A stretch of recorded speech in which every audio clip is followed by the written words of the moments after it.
Hi, welcome back to UiPath tutorial.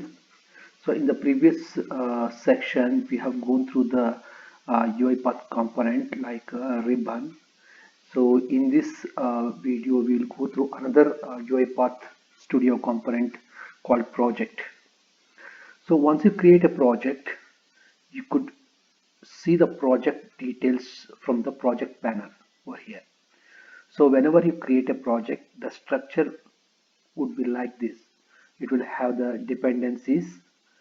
So the dependencies are like activities. These activities are the building blocks of these UiPath projects. Whenever you create any uh, project, so these four dependencies by default will be loaded.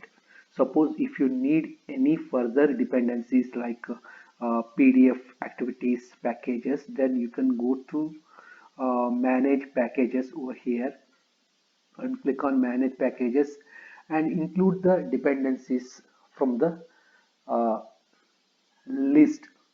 You can use search option to filter it out and you can use it. So you could see here the four packages already added to the project,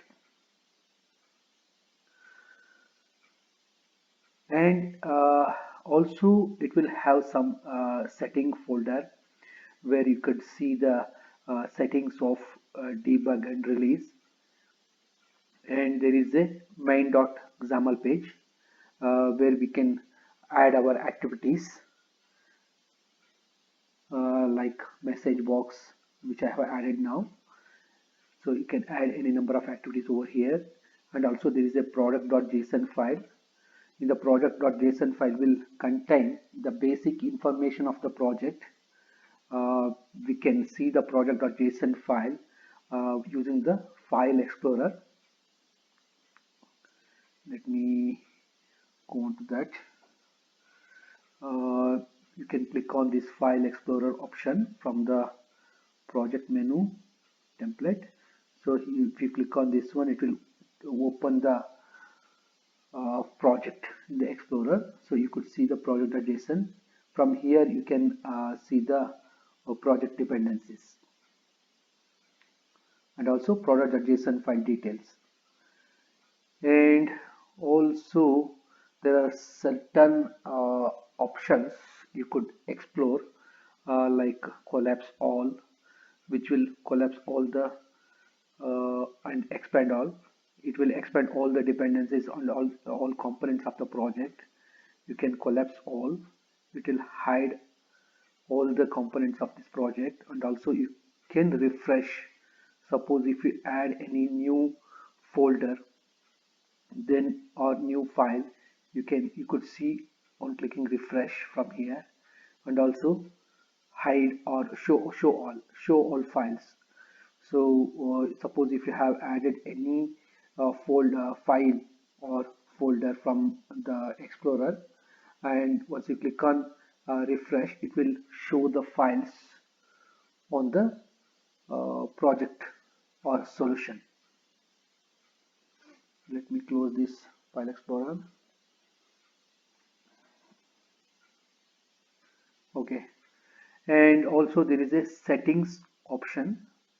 In the settings option you can set many things, like general settings will have the project name, you can change it or modify it, and description also you can change.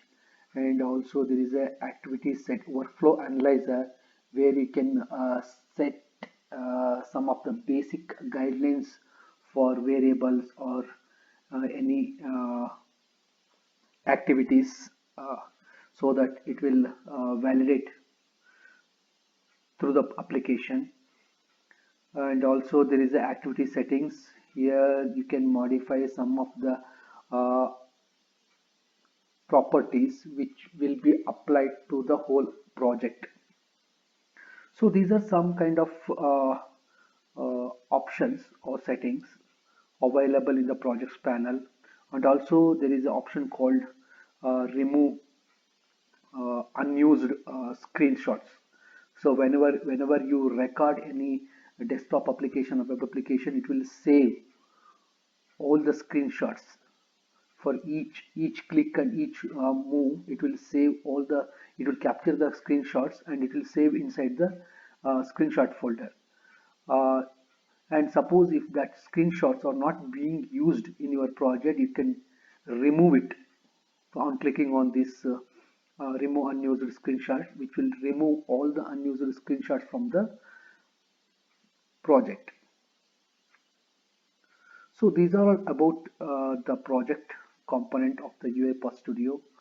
In the next coming video, we will move on to another component of the UiPath Studio, that is called properties panel or properties window.